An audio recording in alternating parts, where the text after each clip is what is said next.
ಆಮೇಲೆ ಪಂಚಜಿತ್ವ, ಇದರಲ್ಲಿ ಹೇಳ್ತಕ್ಕ ವಿಷಯಗಳು ಒಂದು ಜ್ಞಾನ, ವೇದಗಳನ್ನ ಸಮಸ್ತ ಶಾಸ್ತ್ರಗಳನ್ನ ತಿಳ್ಕೋ, ನಿಷ್ಪಕ್ಷಪಾತವಾಗಿ ತೀರ್ಮಾನ ಮಾಡು, ವಿವೇಕ ಕಳ್ಕೋಬೇಡ.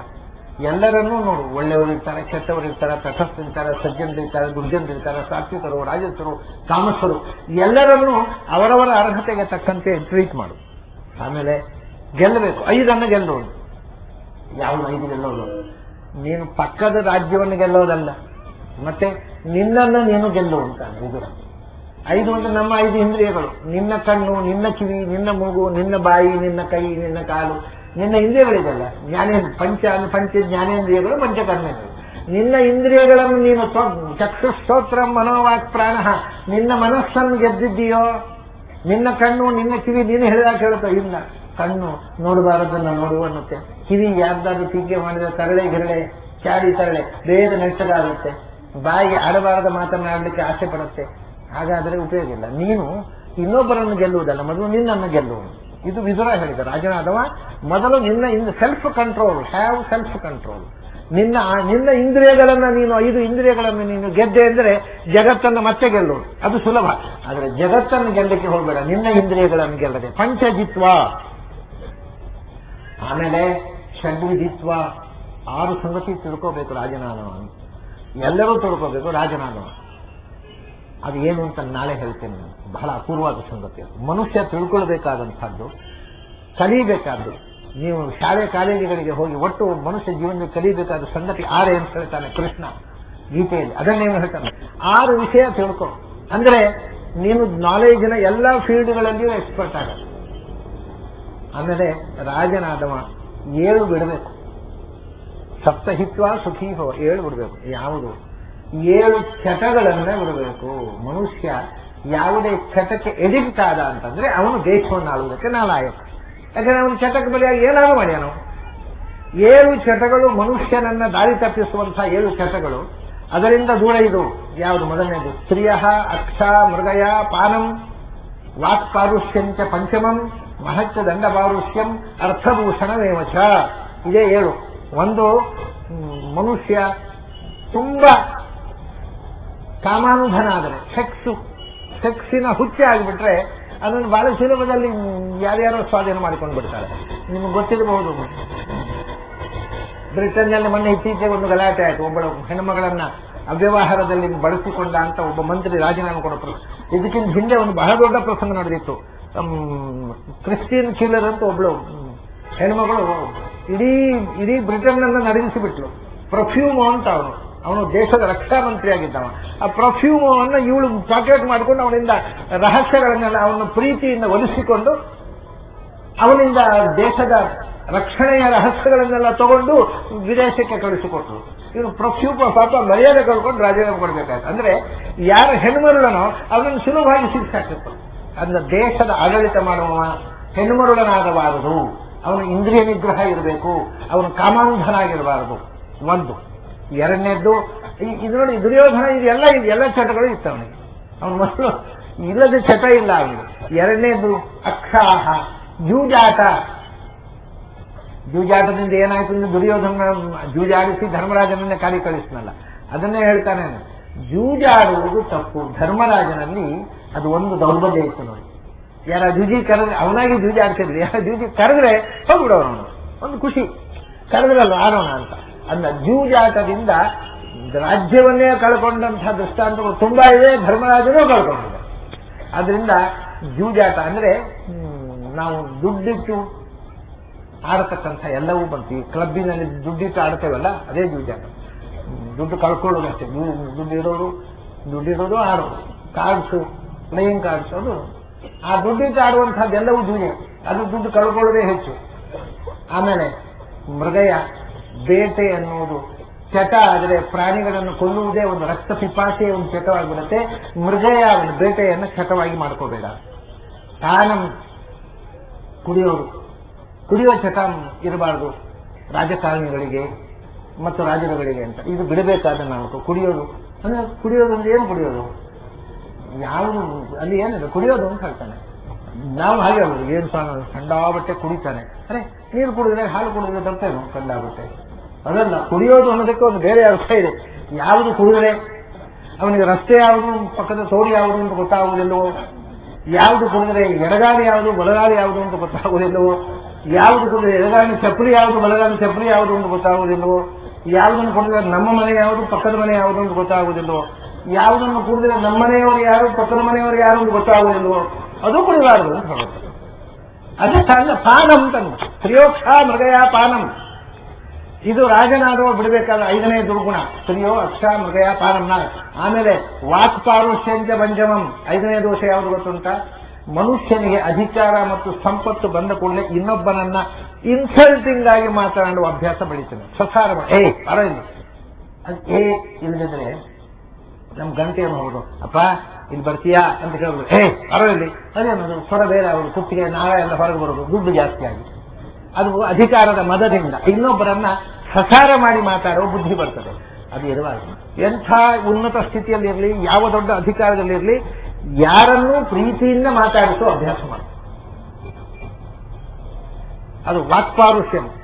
ತೆಗೆದರೆ ಬಾಯಿ ತೆಗೆದರೆ ಅಸಭ್ಯವಾದ ಮಾತು ಅದಿರಬಾರದು. ಮತ್ತೆ ಯಾರ ಹತ್ರ ಮಾತಾಡಿದರೂ ಪ್ರೀತಿ, ಒಳ್ಳೆ ಮಾತು, ಅಸಭ್ಯವಾದ ಮಾತು ಇರಲೇಬಾರದು. ಯಾವತ್ತೂ ಯಾರನ್ನೂ ಅಸಭ್ಯವಾಗಿ ಇನ್ಸಲ್ಟ್ ಮಾಡತಕ್ಕಂಥ ಮಾತು ಬಾಯಲ್ಲಿ ಬರಬಾರದು.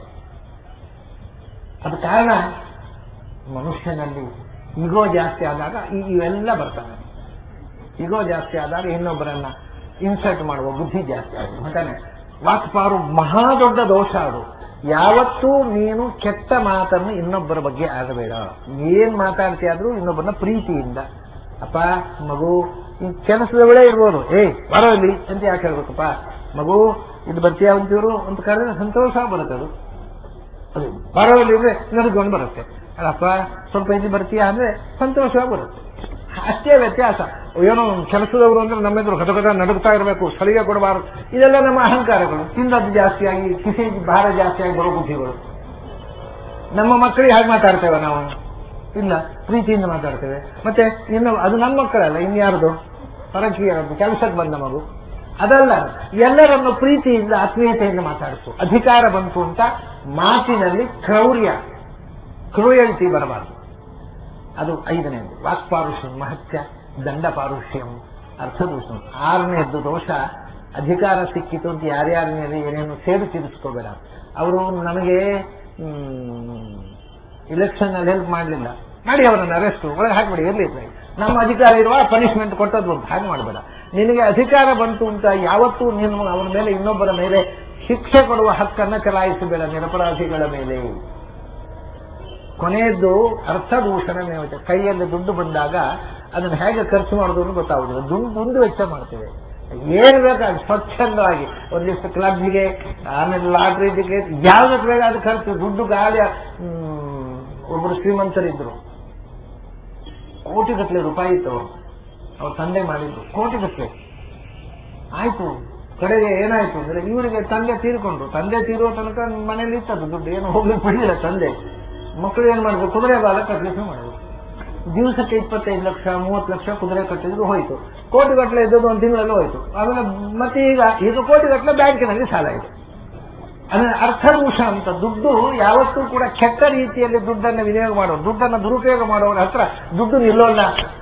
ಎಷ್ಟೇ ಶ್ರೀಮಂತಿಗಿರಬಹುದು, ಅದನ್ನು ಅರ್ಥವತ್ತಾಗಿ ಬಳಸು. ದುಡ್ಡಿನ ದುರುಪಯೋಗ, ಅಧಿಕಾರದ ದುರುಪಯೋಗ, ಮಾತಿನ ದುರುಪಯೋಗ, ಇದು 3 ಶ್ರೀಮಂತಿಕೆಯನ್ನು ಬರುವಂತಹದ್ದು. ಮೊದಲನೇದ್ದು ಅದು ಮನುಷ್ಯನ ಒಂದು ಕಾಮದ ಜೊತೆಗೆ ಬರುವಂತಹದ್ದು. ಹೆಣ್ಣು ಬೇಕು, ಕುಡಿತ ಬೇಕು, ಜೂಜು ಬೇಕು, ಬೇಟ ಬೇಕು. ಇದು ಕಾಮ ಸಂಭವ, ಇದು ಅರ್ಥ ಸಂಭವ. ಈ 7 ಚಟಗಳಿಂದ ನೀನು ದೂರವಾಗಿರು, ಅಂದ್ರೆ ಸುಖೀ ಭವ. ನಿನಗೂ ಸುಖ, ನಿನ್ನ ಆಡಳಿತಗೊಳಪಟ್ಟ ದೇಶಕ್ಕೂ ಸುಖ. ಹೀಗೆ ದೇಶವನ್ನ ಸುಖವಾದ ಆಡಳಿತದಲ್ಲಿ ದೇಶವನ್ನು ಮುನ್ನಡೆಸುವಂತ ಪಾಂಡವರಿಗೆ ಹೇಳಿದವ ವಿದುರ. ಆ ರೀತಿ ದೇಶವನ್ನು ಆಳಿದವರು ಪಾಂಡವರು. ದುರ್ಯೋಧನ ಆಳಿದ್ರೆ ಈಗ ಏನು ನಮ್ಮ ದೇಶದ ಸ್ಥಿತಿ ಬಂದಿದೆ ಅದು 5,000 ವರ್ಷ ಮೊದಲೇ ಬಂದ್ಬಿಡ್ತಿತ್ತು. ಅದು ಬಿಡ್ಲಿಲ್ಲ, ಆಯ್ತು. 5,000 ವರ್ಷ ತಡ ಆಯ್ತು. ಇದು ಮೊದಲು ಇಷ್ಟು ಧೃತರಾಷ್ಟ್ರನಿಗೂ ಹೇಳುವಂತಹ ನೀತಿಯ ಮೊದಲನೇ ಪಾಠ ಇದೆ. ಅದನ್ನು ಮುಗಿಸ್ಕೊಂಡು ಮುಂದೆ ನ್ಯೂಮರಾಲಜಿ ಒಂದೊಂದೇ ಸಂಗತಿಯನ್ನು ಹೇಳ್ತಾ ಹೋಗ್ತಾರೆ. ನೀತಿ ಪಾಠ, ಒಂದೊಂದು ನೀತಿಯು ನಮ್ಮ ಜೀವನಕ್ಕೆ ಒಂದು ಅಗಾಧವಾದ ಸಂದೇಶ. ಅಂಥ ನೀತಿ ಏನ್ ಹೇಳ್ತಾನೆ ಅನ್ನೋದನ್ನ ನಾವು ಮತ್ತೆ ನಾಡಿದ್ದು ಎಲ್ಲ ಸೇರಿದಾಗ ಮುಂದಿನ ಭಾಗ ನೋಡೋಣ. ಇವತ್ತು ಪ್ರಾಸ್ತಾವಿಕವಾದ ಮಾತುಗಳ ಜೊತೆಗೆ ಇವತ್ತಿನ ಈ ವಿದುರ ಚಿಂತನವನ್ನು ಮುಗಿಸೋಣ. ತಮಗೆಲ್ಲ ಅಭಿನಂದನೆಗಳು ಮತ್ತು ಅಭಿನಂದನೆಗಳು. ಸೂನು ಸತ್ಯವತಿ ಹೃದಯ ನಂದನೋ ವ್ಯಾಸಃ ಯಸ್ಯ ಆಸ್ಯ ಕಮಲಗಲಿತಂ ವಾಂಗ್ಮಯಮೃತಂ ಜಗತ್ಸುತ ಭುಜಗ ಭೋಗಾಭಮುದ್ಯಮ್ಯ ಹೃದಯಂ ನಿಜಭುಜಂ ದಕ್ಷಿಣಂ ಲಕ್ಷಣಾಢ್ಯಂ ಲಲಿತಮುದ್ರಿಕ್ತ ವಿಜ್ಞಾನಮುದ್ರಂ ಭಜ ಭಜ ಅನಂತಮಿತ್ಯಾಲಪಂತಂ ಪ್ರಣತವಾನ್ ಪ್ರಾಣಿನಾಂ ಪ್ರಾಣಭೂತಂ ಪ್ರಣತಿಭಿಃ ಪ್ರಣಯೇ ಪೂರ್ಣಬೋಧಂ ಭವದವೋಷ್ಣೇನ ತತಪ್ಯಮಾನಾನ್ ಭುವಿ ಪರಂ ನಾಥಮಪ್ರೇಕ್ಷಮಾಣಾನ್ ಭುವನಮನ್ಯೇನ ಚ ಅನ್ಯೇನ ದೋಷ್ಣಾ ಭವತು ಭೀರ್ಮಾ ಇತಿ ನ ಸಾಂತ್ವಯಂತಂ ಪ್ರಣತವಾನ್ ಪ್ರಾಣಿನಾಂ ಪ್ರಾಣಭೂತಂ ಪ್ರಣತಿಭಿಃ ಪ್ರಣಯೇ ಪೂರ್ಣಬೋಧಂ ನಾರಾಯಣಂ ಸುರಗುರುಂ ಜಗದೇಕನಾಥಂ ಭಕ್ತಪ್ರಿಯಂ ಸಕಲಲೋಕ ನಮಸ್ಕೃತಂ ಚ ತ್ರೈಗುಣ್ಯವರ್ಜಿತಮಜಂ ವಿಭುಮದ್ಯಮೀಶಂ ವಂದೇ ಭವಘ್ನಮರಾಸುರಸಿದ್ಧವಂದ್ಯಂ ನಾರಾಯಣಂ ನಮಸ್ಕೃತ್ಯ ನರಂ ಚೈವ ನರೋತ್ತಮಂ ದೇವೀಂ ಸರಸ್ವತೀಂ ವ್ಯಾಸಂ ತತೋ ಜಯಮುದೀರಯೇತ್. ನನ್ನ ಅಧ್ಯಾತ್ಮ ಬಂಧುಗಳೇ, ವಿದುರನ ರಾಜನೀತಿಯಲ್ಲಿ ಪ್ರತಿಯೊಬ್ಬನು, ವಿಶೇಷವಾಗಿ ದೇಶವನ್ನು ಆಳ್ತಕ್ಕಂಥ ರಾಜ, ತಿಳ್ಕೊಳ್ಳಬೇಕಾದ ಸಂಗತಿ ಆರು ಅಂತ. ಷಡ್ ವಿಧಿತ್ವ ಅಂತ. ಅದು ಪಂಚಜಿತ್ವ, ವಿಧಿತ್ವ, ಷಟ್ ಆರನ್ನ ತಿಳ್ಕೋಬೇಕು ಅಂತ ಹೇಳಿದ್ದು. ನಾನು ಆರು ಯಾವುದು ಅನ್ನೋದನ್ನು ನಿನ್ನೆ ಹೇಳಿಲ್ಲ. ಅದನ್ನು ಒಂದು ಸ್ವಲ್ಪ ಇವತ್ತು ನೋಡೋಣ. ಬರೇ ರಾಜರಲ್ಲ, ಪ್ರತಿಯೊಬ್ಬ ಮನುಷ್ಯನು ಮನುಷ್ಯ ಅಂತ ಅನಿಸ್ಕೊಳ್ಬೇಕಾಗಿದ್ರೆ, ನಾವು ಪ್ರಾಣಿಗಿಂತ ಬೇರೆ ಅಂತ ಅನಿಸ್ಕೊಳ್ಬೇಕಾಗಿದ್ರೆ ನಮ್ಮಲ್ಲಿ ಜ್ಞಾನ ಇರಬೇಕಲ್ಲ. ಪ್ರಾಣಿಗಳಿಗೂ ಮನುಷ್ಯನಿಗಿರುವ ಅಂತರವೇ ಬೌದ್ಧಿಕ ಮಟ್ಟದಲ್ಲಿ. ನಾವು ಬೌದ್ಧಿಕವಾಗಿ ಹೆಚ್ಚು ವಿಷಯವನ್ನು ತಿಳ್ಕೊಳ್ಳಬಲ್ಲೆವು, ಗ್ರಹಿಸಬಲ್ಲೆವು. ಅದರಿಂದ ಮನುಷ್ಯರು, ಅದರಿಂದ ಮನುಷ್ಯ ಇರತಕ್ಕಂಥ ಬುದ್ಧಿಶಕ್ತಿಯನ್ನ ಪೂರ್ಣ ಪ್ರಮಾಣದಲ್ಲಿ ಬಳಸಿಕೊಳ್ಳಬೇಕು. ಅದನ್ನ ಅವನು ತಿಳ್ಕೊಳ್ಳಬೇಕಾದ ಸಂಗತಿ ಯಾರು ಅಂತ. ಇದು ಆರು ಯಾವುದು ಅಂದ್ರೆ, ಇದು ಆರು ನಮಗೆ ಇವತ್ತು ಅಧ್ಯಯನದಲ್ಲಿ ಒಂದು ಶಿಕ್ಷಣ ರಂಗದಲ್ಲಿ ಸಬ್ಜೆಕ್ಟ್ ಆಗಿರಬೇಕಾಗಿತ್ತು. ಇವತ್ತಿಲ್ಲ, ಹಿಂದಿನ ಕಾಲದಲ್ಲಿ ಇತ್ತು. ಮೊದಲು ಅಧಿಭೂತ, ಎರಡನೇ ಸಬ್ಜೆಕ್ಟು ಅಧ್ಯಾತ್ಮ, ಮೂರನೇದ್ದು ಅಧಿದೈವ, ನಾಲ್ಕನೇದ್ದು ಅಧಿಯಜ್ಞ, ಐದನೇದ್ದು ಬ್ರಹ್ಮ, ಆರನೇದ್ದು ಕರ್ಮ. ಹೀಗೆ ಆರು ಸಂಗತಿಗಳನ್ನು ತಿಳ್ಕೊಂಡ್ರೆ ಮತ್ತೆ ಮನುಷ್ಯ ಜೀವನದಲ್ಲಿ ತಿಳ್ಕೊಳ್ಬೇಕಾದ ವಿಷಯ ಏನೂ ಉಳಿದಿರೋದಿಲ್ಲ ಅನ್ನೋದು ಪ್ರಾಚೀನರ ಒಂದು ಅನುಸಂಧಾನ. ಅದನ್ನ ಕೃಷ್ಣ ಗೀತೆಯಲ್ಲಿ ಸ್ಪಷ್ಟವಾಗಿ ಯಾರು ತಿಳ್ಕೋಬೇಕು ಅಂತ ಹೇಳ್ತಾನೆ. ಇದನ್ನು ಏನು ಅಂತ ಸ್ವಲ್ಪ ವಿವರಣೆ ಮಾಡಿದರೆ ತಮಗೆ ಈ ವಿಷಯ ಸ್ಪಷ್ಟವಾಗುತ್ತೆ. ಮೊದಲು ತಿಳ್ಕೊಳ್ಬೇಕಾದದ್ದು ಅಧಿಭೂತ ಅಂತ. ಅಧಿಭೂತ ಅಂದರೆ ಮಟೀರಿಯಲ್ ಸೈನ್ಸ್, ಭೌತ ವಿಜ್ಞಾನ ಅಂತ ನಾವು ಇವತ್ತು ಏನು ಹೇಳ್ತೇವೆ ಅದನ್ನು ಮೊದಲು ತಿಳ್ಕೊಂತ. ಅಂದರೆ ಇವತ್ತು ನಮ್ದು ಅದು ಕೊನೆಯ ವಿಜ್ಞಾನ. ಭೌತ ವಿಜ್ಞಾನ ಕಲಿತು ಬಿಟ್ರೆ ದೊಡ್ಡ ಸೈಂಟಿಸ್ಟ್, ಬೇರೆ ವಿಷಯವೇ ಇಲ್ಲ. ಆದರೆ ಪ್ರಾಚೀನರಿಗೆ ಅದು ಎಲಿಮೆಂಟರಿ ನಾಲೆಜ್ ಅಥವಾ ಕಿಂಡರ್ ಗಾರ್ಡನ್ ನಲ್ಲಿ ಕಲಿಯುವಂತಹದ್ದು. ಭೌತ ವಿಜ್ಞಾನದ ಪಂಚಾಂಗದ ಮೇಲೆ ಮತ್ತೆ ನಾವು ಬೆಳಿಬೇಕು. ಈಗ ಪಂಚಾಂಗ ಕಟ್ಟಿ ಅಲ್ಲೇ ಕೂತ್ಬಿಡೋದು, ಮತ್ತೆ ಕಟ್ಟಡವೇ ಇಲ್ಲ. ಭೌತ ವಿಜ್ಞಾನ ಅನ್ನೋದು ಫೈನಲ್. ಈಗ ನಮ್ಮ ಮಟೀರಿಯಲ್ ಸೈನ್ಸ್ ಅನ್ನೋದು ತಿಳ್ಕೊಳ್ಳಬೇಕಾದ ಸಂಗತಿಗಳಲ್ಲಿ ಮೊದಲನೆಯ ಸ್ಟೆಪ್ ಒಂದು ಅಧಿಭೂತಂ. ಅಂದ್ರೆ ಇಡೀ ಬ್ರಹ್ಮಾಂಡ ಹೇಗೆ ನಿರ್ಮಾಣ ಆಯಿತು, ಇದರ ಹಿಂದೆ ಇರತಕ್ಕಂಥ ಭೌತಿಕ ಶಕ್ತಿಗಳು ಯಾವುದು. ಪ್ರಾಚೀನರು ಹೇಳಿದರು, ಇಡೀ ಪ್ರಪಂಚದಲ್ಲಿ ನೀವು ಯಾವುದನ್ನು ತೆಗೆದು ನೋಡಿದ್ರು ಮೂಲಭೂತವಾಗಿ ಮೂರೇ ವಸ್ತು ಕಣ್ಣಿಗೆ ಕಾಣುವಂತಹದ್ದಿರೋದು. ಒಟ್ಟಿಗೆ 5 ವಸ್ತುಗಳಿರೋದು. ಕಣ್ಣಿಗೆ ಕಾಣೋದು 2, ಕಣ್ಣಿಗೆ ಕಾಣೋದು 3. ಒಂದು ಮಣ್ಣು, ಒಂದು ನೀರು, ಒಂದು ಬೆಂಕಿ ಮತ್ತು ಗಾಳಿ ಮತ್ತು ಆಕಾಶ. ಕೊನೆಯದೆರಡು ಕಣ್ಣಿಗೆ ಕಾಣೋಲ್ಲ, ಮೊದಲನೇದು 3 ಕಣ್ಣಿಗೆ ಕಾಣುತ್ತೆ. ಈ 3ರ ಕಾಂಬಿನೇಷನ್ನೇ ಅನಂತ ವಸ್ತುಗಳು. ನೀವು ಯಾವ ವಸ್ತುವನ್ನೇ ತಗೊಳ್ಳಿ. ಇವಾಗ ನಾವು ಭತ್ತ ಬಿತ್ತುತ್ತೇವೆ, ಪೈರಾಗುತ್ತೆ, ತೆನೆ ಬಿಡುತ್ತೆ. ತೆನೆ ಬಿಡುವುದು ಅದು ಮಣ್ಣಿನ ಮತ್ತು ಸೂರ್ಯನ ಶಾಖದ ಮಳೆ, ನೀರು ಬೆಂಕಿ ಮಣ್ಣಿನ ಮಿಶ್ರಣದಿಂದ ಭತ್ತ ಆಯಿತು. ಭತ್ತವನ್ನು ತೆಗೆದು ಮತ್ತೆ ನಾವು ಅನ್ನ ಮಾಡಬೇಕಾಗಿದ್ರು ಅದ ಅಕ್ಕಿಯನ್ನ ನೀರಿನಲ್ಲಿ ಹಾಕ್ತೇವೆ, ಕೆಳಗೆ ಬೆಂಕಿ, ಮಣ್ಣು ನೀರು ಬೆಂಕಿ ಸೇರಿ ಅನ್ನ ಆಯಿತು. ಯಾವುದು ನೀವು ತಗೊಂಡ್ರು ಹೀಗೆ ಮಣ್ಣು ನೀರು ಬೆಂಕಿ, ಮಣ್ಣು ನೀರು ಬೆಂಕಿ. ಗುಲಾಬಿ ಹೂವಿನಲ್ಲಿರೋದು ಮಣ್ಣು ನೀರು ಬೆಂಕಿ, ಗುಲಾಬಿಯ ಮುಳ್ಳಿನಲ್ಲಿರೋದು ಮಣ್ಣು ನೀರು ಬೆಂಕಿ, ಗೊಬ್ಬರದಲ್ಲಿರೋದು ಮಣ್ಣು ನೀರು ಬೆಂಕಿ, ಎಲ್ಲದರಲ್ಲೂ ಇರೋದು ಮೂರೇ.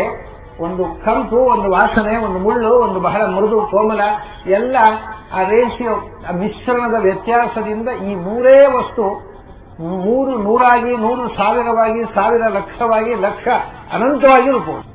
ಅನಂತ ಪದಾರ್ಥಗಳು ಈ ಪ್ರಪಂಚದಲ್ಲಿದ್ದರೆ ಬೇಸಿಕಲಿ ಅದರಲ್ಲಿ ಇರತಕ್ಕಂಥ ವಸ್ತು ಮೂರೇ. ಅದರ ಮಿಶ್ರಣದ ವ್ಯತ್ಯಾಸದಿಂದ ಅದು ಬೇರೆ ಬೇರೆಯಾಗಿ ಕಾಣುತ್ತೆ. ಆ ರೇಷಿಯೋ ಮೂರು ಬೇರೆ ಬೇರೆ ಪ್ರಮಾಣದಲ್ಲಿ ಬೆರಕೆಯಾದಾಗ ಬೇರೆ ಬೇರೆ ವಸ್ತುವಾಗಿ ಹೀಗೆ ಇಡೀ ವಿಶ್ವದ ಸೃಷ್ಟಿಯಾಯಿತು. ಅದರ ಜೊತೆಗೆ ಕಾಣದ 2 ಎನರ್ಜಿಗಳಿವೆ, ಗಾಳಿ ಮತ್ತು ಆಕಾಶ.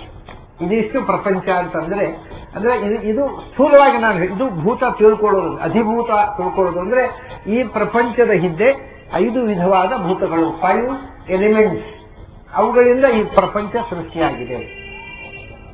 ಶರೀರ ಕೂಡ ಮಣ್ಣು, ನೀರು, ಬೆಂಕಿ,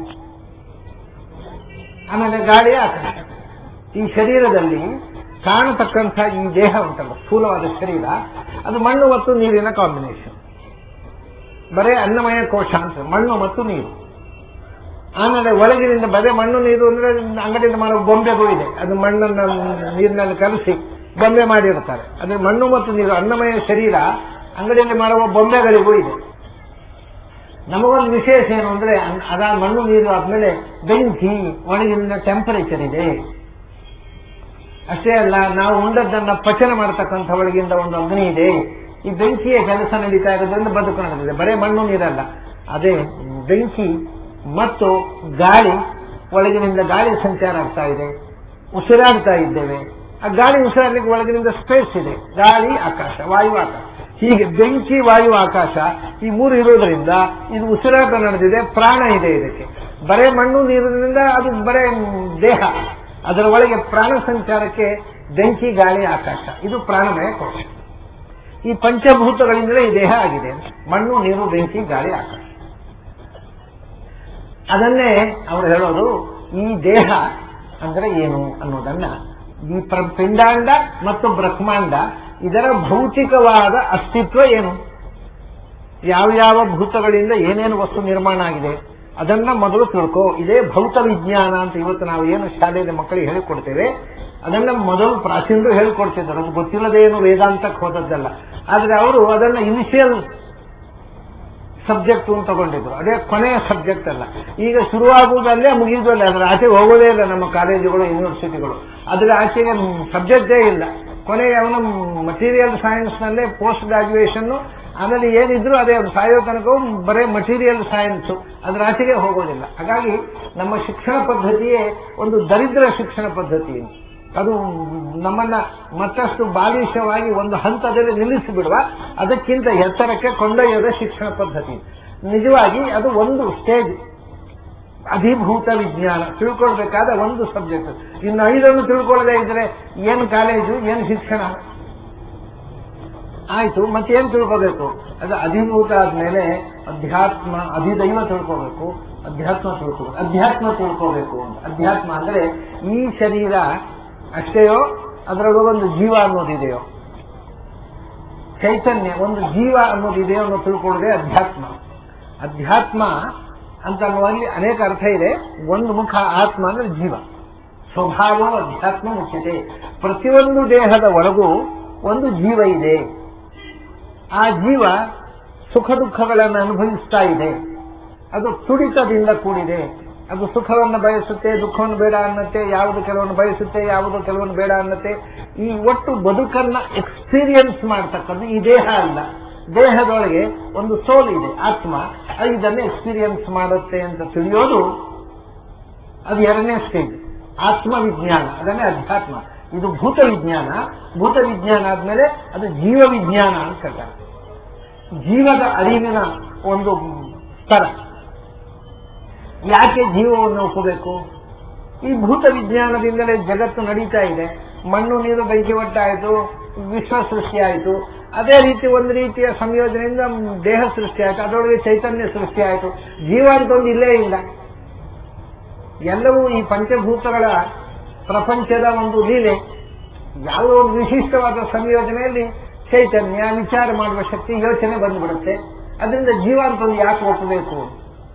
ಪ್ರಾಚೀನ ಇದನ್ನು ಆಳವಾಗಿ ಯೋಚನೆ ಮಾಡಿದರು. ಜೀವ ಅನ್ನೋದನ್ನು ಒಪ್ಪದೆ ಬರಿಯ ಜಡಕ್ಕೆ ಕ್ರಿಯೆ ಇಲ್ಲ, ಆಕ್ಷನ್ ಇಲ್ಲ, ಥಿಂಕಿಂಗ್ ಇಲ್ಲ. ಅಷ್ಟೇ ಅಲ್ಲ, ಬುದ್ಧಿ, ಯೋಚನೆ, ಜ್ಞಾನ ಮತ್ತು ಇಚ್ಛೆ ಮತ್ತು ಕ್ರಿಯೆ ಇದು ಮೂರು ಜಡಕ್ಕಿಲ್ಲ. ಇದು ಚೇತನದ ಕ್ವಾಲಿಟಿ. ಜ್ಞಾನವೂ ಜಡಕ್ಕಿಲ್ಲ, ಇಚ್ಛೆಯೂ ಇಲ್ಲ, ಇವನ್ ಆಕ್ಷನ್ ಕ್ರಿಯೆ ಕೂಡ ಇಲ್ಲ ಜಡಕ್ಕೆ. ಜಡ ಚಲಿಸಬೇಕಾಗಿದ್ರೆ ಅದು ಚೇತನ ಅದನ್ನು ಚಲನೆ ಕೊಡಬೇಕು. ಅದಕ್ಕೆ ಜಡ ತನ್ನ ತಾನೇ ಚಲಿಸೋಲ್ಲ ಒಂದು ತೀರ್ಮಾನಕ್ಕೆ ಬಂದರು. ಮತ್ತೆ ಇದು ಒಂದು ವಿಷಯ ಏನಂದ್ರೆ, ಇದು ಹುಟ್ಟಿದ ವಸ್ತು. ನಾವು ನೋಡ್ತೇವೆ ಪ್ರತಿಯೊಂದು ವಸ್ತು ನಮ್ಮ ಕಣ್ಮುಂದೆ ಹುಟ್ಟುತ್ತಾ ಇದೆ, ನಾಶ ಆಗ್ತಾ ಇದೆ. ಯಾವುದು ಹುಟ್ಟಿದೆಯೋ ಅದಕ್ಕೆ ಹುಟ್ಟಿಸುವವನು ಒಬ್ಬ ಬೇಕು. ಕ್ರಿಯೇಟೆಡ್ ಇದು ಇರಬೇಕಾಗಿದ್ರೆ ಕ್ರಿಯೇಟೆಡ್ ಅದು ಯಾವುದೋ ನಿರ್ಮಾಣ ಆಗಿದೆಯಲ್ಲ, ಅದರ ಹಿಂದೆ ಒಬ್ಬ ಕ್ರಿಯೇಟರ್ ಇರಬೇಕು. Without creator there is no creation. ಸೃಷ್ಟಿ ಅನ್ನುವುದಕ್ಕೆ ಸೃಷ್ಟಿ ಮಾಡುವವನೊಬ್ಬ ಬೇಕು. ಯಾವುದೇ ಸೃಷ್ಟಿಯ ಹಿಂದೆ ಒಂದು ಮಟೀರಿಯಲ್ ಕಾಸ್, ಅದು ಜಡ, ಒಂದು ಚೇತನ ಇರಬೇಕು. ಯಾವುದು? ಜ್ಞಾನ, ಇಚ್ಛೆ ಮತ್ತು ಆಕ್ಷನ್, ಕ್ರಿಯೆ, ಪ್ರಯತ್ನ ಇರತಕ್ಕಂಥ ಒಂದು ಚೇತನ ಇಲ್ಲದೆ ಜಗತ್ತಿನಲ್ಲಿ ಯಾವುದೂ ಸೃಷ್ಟಿ ಆಗಲಿಲ್ಲ. ಅದರಲ್ಲಿ ಜಡ ಸೃಷ್ಟಿ ಆಗಲಿಕ್ಕೆ ಒಂದು ಚೇತನ ಸಾಕು. ನೋಡಿ ವಿಚಿತ್ರ, ಮಡಕೆ ಸೃಷ್ಟಿ ಆಗಬೇಕಾದ್ರೆ ಕುಂಬಾರ ಮಾತ್ರ ಸಾಕು. ಆದರೆ ಒಂದು ಮಗು ಸೃಷ್ಟಿ ಆಗಬೇಕಾದ್ರೆ ಕುಂಬಾರ ಮತ್ತು ಮಿಸಸ್ ಕುಂಬಾರ ಬೇಕು. ಒಂದೇ ಕುಂಬಾರ ಎರಡು ಬೇಕು.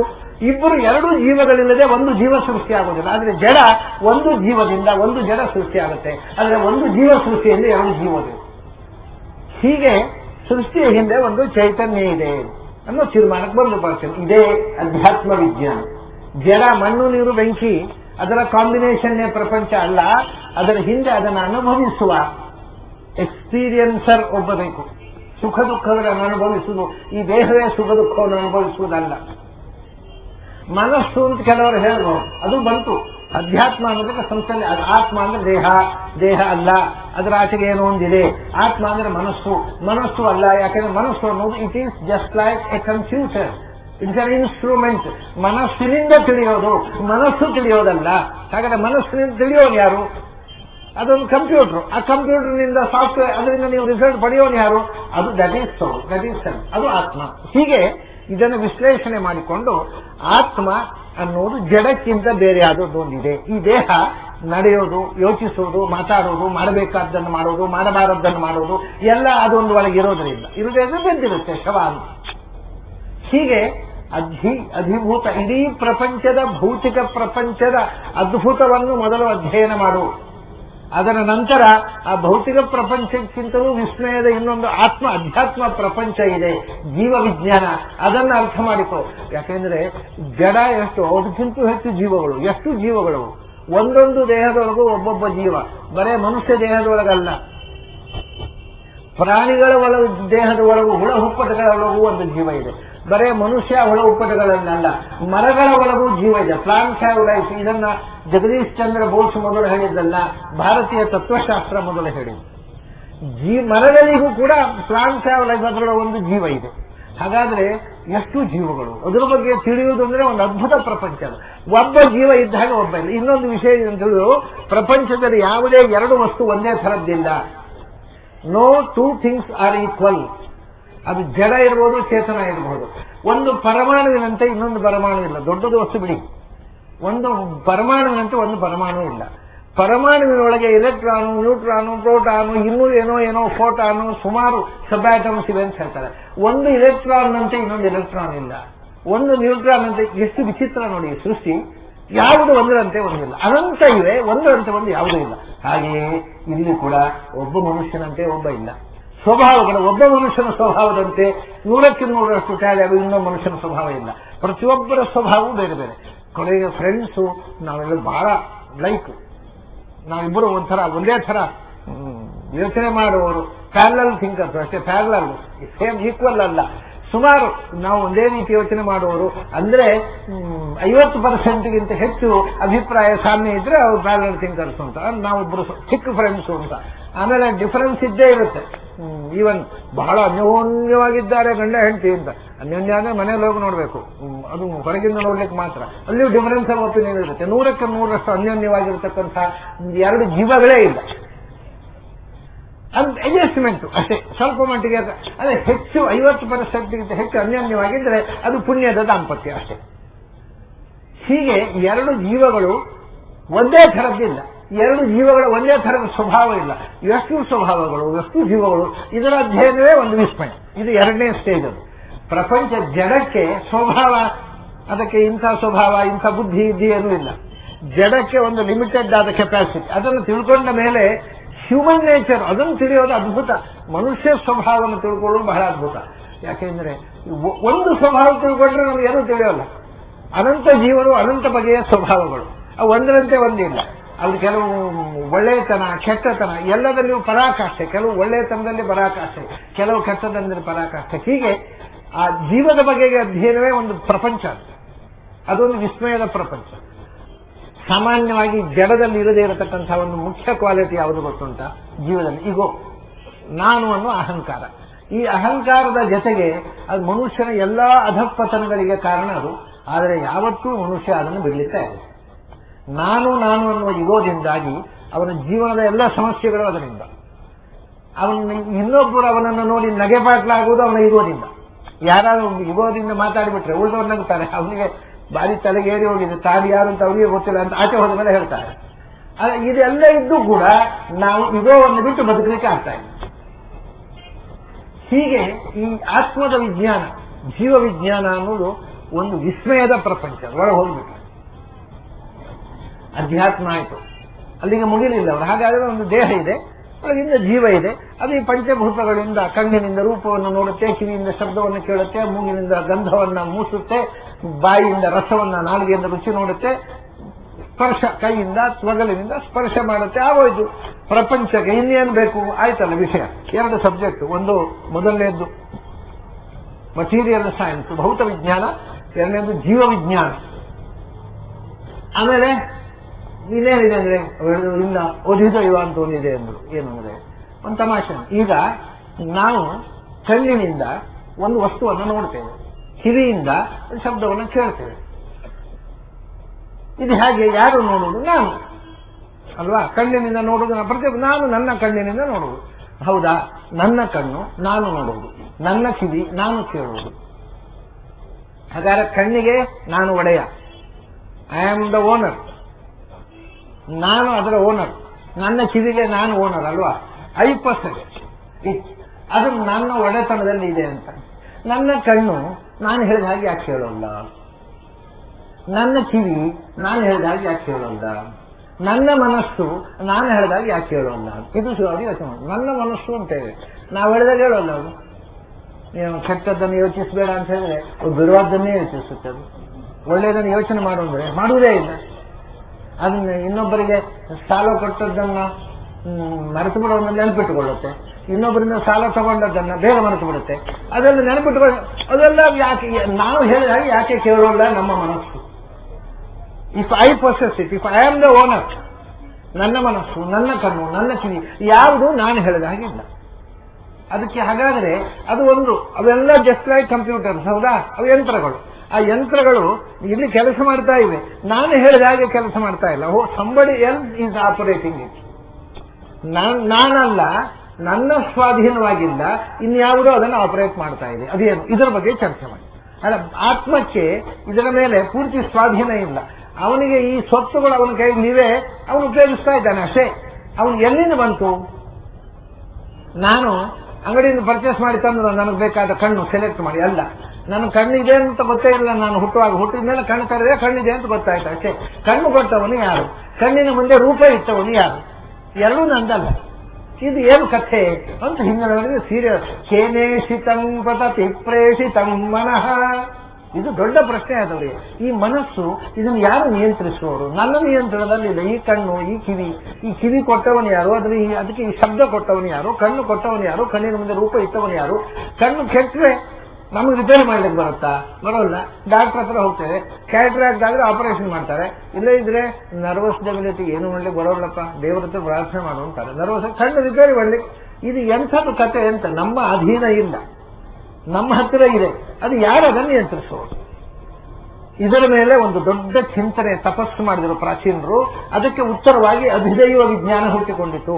ಈ ದೇಹ ಅನ್ನುವುದು ಅನೇಕ ದೇವತೆಗಳಿಂದ ನಿಯಂತ್ರಿಸಲ್ಪಟ್ಟಿದೆ. ಒಂದೊಂದು ಇಂದ್ರಿಯದ ಹಿಂದೆ ಒಬ್ಬೊಂದು ದೇವತಾ ಶಕ್ತಿ ಇದೆ.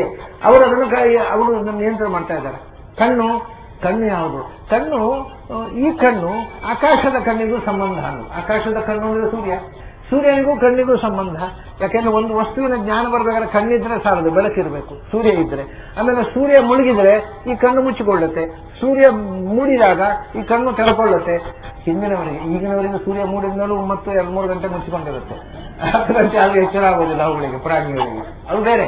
ನಿಜವಾಗಿ ಸೂರ್ಯನಿಗೂ ಕಣ್ಣಿಗೂ ಸಂಬಂಧ. ಇದನ್ನೆಲ್ಲ ಯೋಚನೆ ಮಾಡಿದ್ರು. ಓಹೋ, ಆಕಾಶದಲ್ಲಿ ಸೌರಶಕ್ತಿ ಏನಿದೆ ಅದೇ ಸೂರ್ಯ ದೇವತೆ ಕಣ್ಣಿನಲ್ಲೂ ಕೂಡ ನೋಡುವ ಶಕ್ತಿಯನ್ನು ಕೊಡ್ತಾ ಇದ್ದಾನೆ.